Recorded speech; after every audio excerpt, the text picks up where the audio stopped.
Nah, setelah kita memperoleh buah mangganya yang berkualitas bagus tadi ya, besar, kualitas bagus ya, tidak mengandung bibit penyakit. Buah mangga ini kemudian kita kupas kulitnya ya, kita kupas kulitnya, kemudian kita ambil dagingnya, sisakan bijinya saja.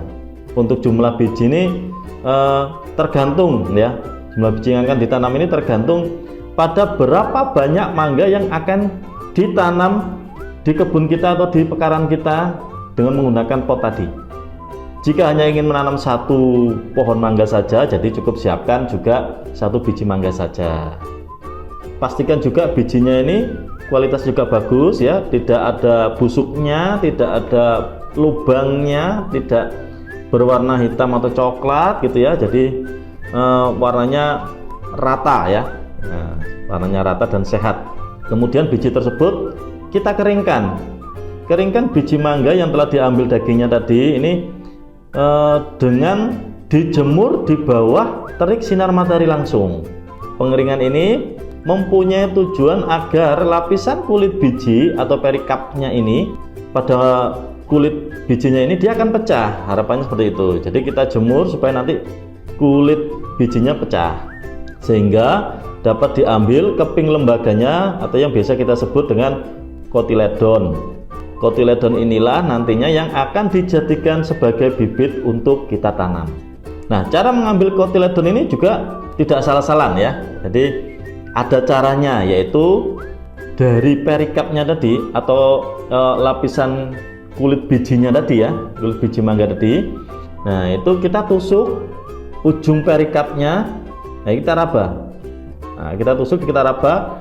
Yang terasa kosong atau berongga itu kita tusuk pelan-pelan.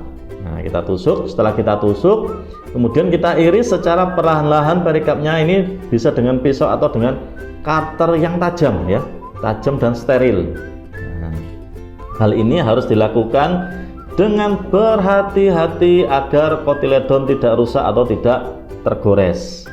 Setelah diperoleh kotiledonnya, kita siapkan media untuk melakukan persemaian biji mangganya.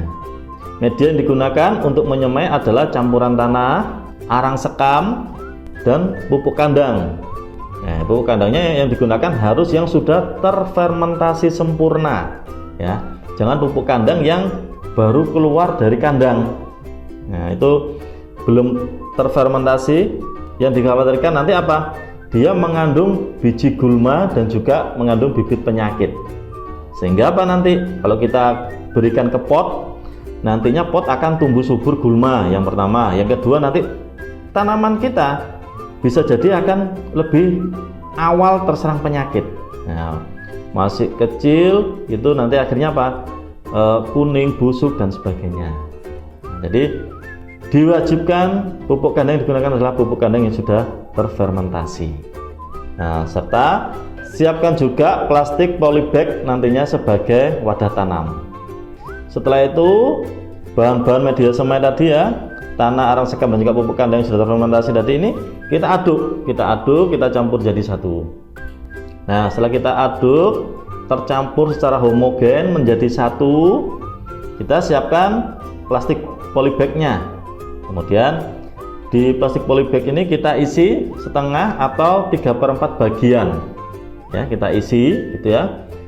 Kemudian kalau sudah terisi media semai, kita masukkan biji mangga atau yang sudah berbentuk kotiledon tadi ya, kita masukkan ke dalam plastik polybagnya. Kemudian kita tutup lagi seperempatnya atau tipis-tipis saja dengan media semai yang sudah kita buat sebelumnya.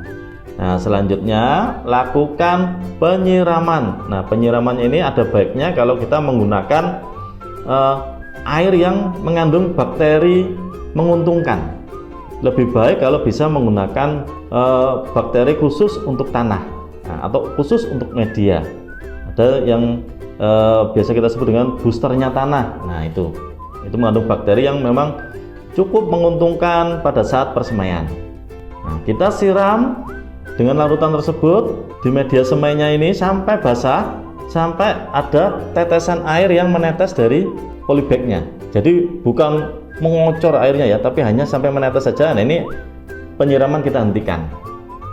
Kemudian untuk perawatannya, bibit dalam masa persemaian ini tidak boleh kekurangan air. Jadi dalam waktu 2 minggu nantinya jika tercukupi ya, air tercukupi, nutrisi tercukupi, nanti bibit akan mulai berkecambah. Nah, jika sudah mulai muncul bibitnya ya, ini letakkan bibit pada lokasi yang teduh atau yang ada naungannya atau yang terhindar dari sinar matahari langsung. Nah, jadi harus ternaungi atau tempat yang teduh. Ini tujuannya adalah agar bibit dapat tumbuh secara optimal. Nah, selalu perhatikan juga jika ada serangan hama ataupun penyakit, ini harus segera ditangani. Jangan sampai terlambat. Karena jika terlambat bisa habis nanti bibit mangga kita. Setelah berusia 6 bulan, baru bibit siap untuk dipindah ke pot atau ke lahan yang sudah kita siapkan.